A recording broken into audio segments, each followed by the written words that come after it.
everybody, Tenai here of the Tenai Show in No Grease Premium with the lineup Cypher here with Styles P. What's going on? What up, Tenai? Hey, so you just killed the Cypher. You just blessed us with that. So let's get right into music. You've been through a lot, experiences, challenges, things of that nature. What outlet has the music given you? Relief and finding new ways. So relief, is that, talk more about that. For me, music is kind of therapy. You know, I'm speaking on myself. I believe most people have a 180 negative, 180 positive side. And through music, I get to exercise both freely and combine them and kind of, you know, the yin and yang. Right. So to say, good guy, bad guy. Through music, I get to channel both, mix them in and balance myself out. So I like that. That's fact. So let's just jump right on into it, right? Retiring from your solo career in 2023. I think I read where you quoted, I think I gave y'all enough.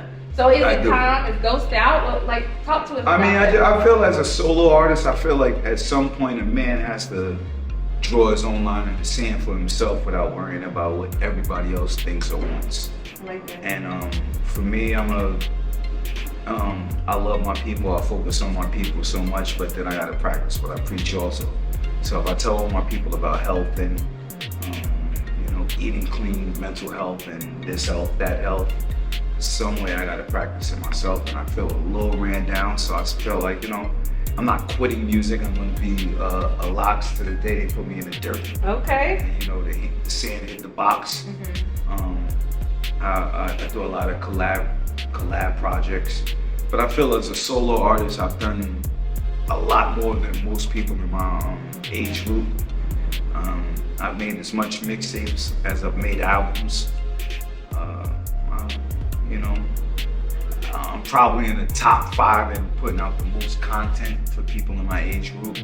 That ain't not a problem. I think that's a for certain. Yeah. So I think it's you know, and with my solo career, it's just more like I want to kind of fall back. There's other things I want to do, and I think you get so used to doing what people want you to do or what makes other people happy that you become a little bit complacent with yourself. And you know, I got a lot of shit I want to say, a lot of shit I want to do. Before I wanted to be a rapper, I wanted to be an author. I put out more albums than I can actually remember. I've only put out 1 book. Wow. So you want to? I want to be a director and a producer. I've never put out a film. Wow. Like, you know, so at some point you gotta say, what do I want to do? I like that. And I ain't quitting rap. I'm semi-retired. People act like I was like, say, yo, I'm never rhyming anymore. Right, no, I'm gonna still be with the locks, and on top of that, I have the most probably collaborative projects also. Okay. I got a project with Davies, Talib, Burner,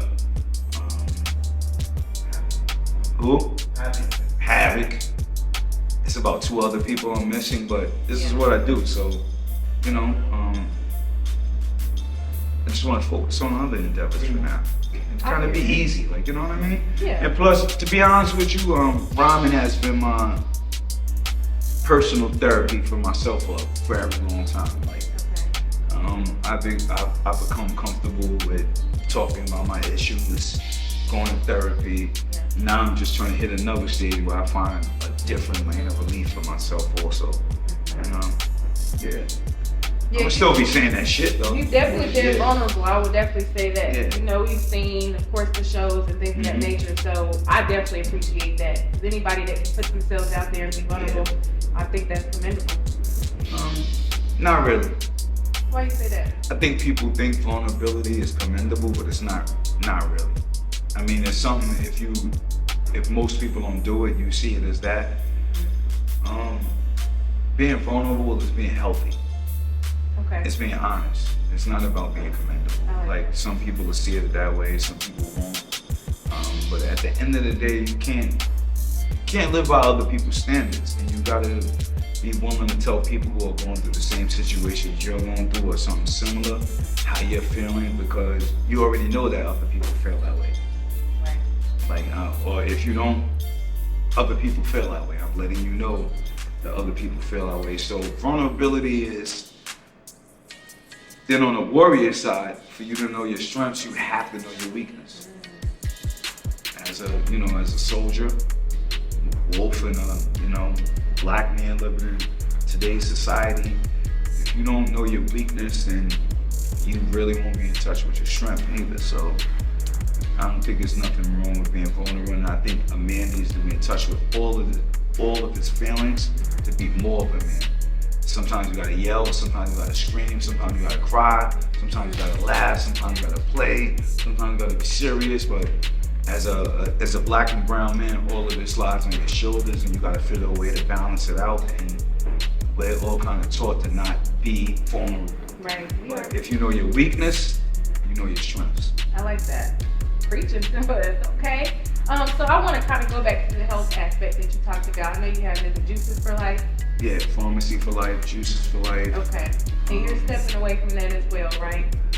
Juices for Life for a little bit so I could reassert. For me, it's important for when you say you're gonna do something, especially when you do it in a food desert or in the trenches. The people in the trenches and the food deserts need to see you there and working hard. On the same time, I'm thinking of a way to make this health thing a worldwide vision in all of our people's eyes, not just my eyes, your eyes, whoever's watching eyes, and go, it's about the message, not the messenger. So with Pharmacy for Life, I'm able to reach a little bit more people in Juices because it's online.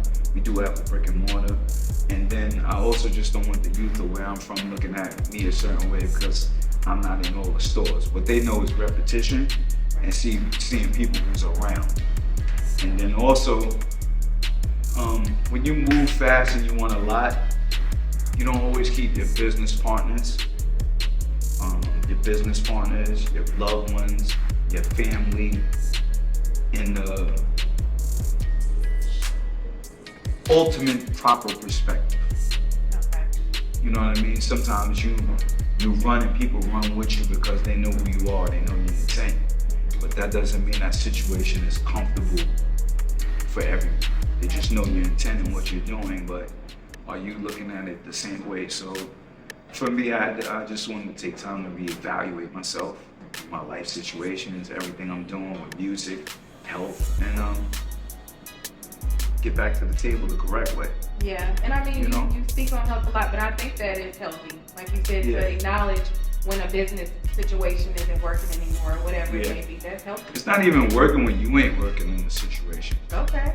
I think a lot of people blame everyone else. Like, I like to sit back and go, okay, I can't blame everyone else. When things start going wrong, I gotta look at what I'm doing. And sometimes you have great intentions, so you may have a blind eye to what you're doing wrong because of your intentions.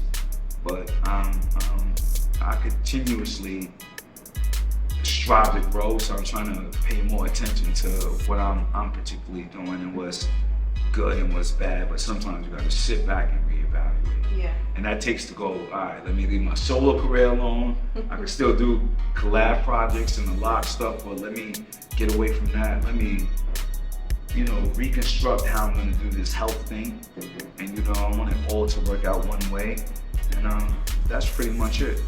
I like that. So to kind of exit out of this, you've been doing music for a while. You've been in the game for a while. If you could write a letter to the game, what would it have in it? What would it say? If I could write a letter to the game, it would be in invisible ink and it would say, learn to code. My letter would be in total invisible ink, so you could learn the code to read the letter. So when you read the letter, you can digest it, ingest it, and then put it out to your people. Like, you know what I mean? And That's dope. yeah. I like that. But look, we don't need no better note to end on. Again, congratulations on all your success. Love. I know that you're gonna do great things moving forward, and thank you for joining us today. Yeah.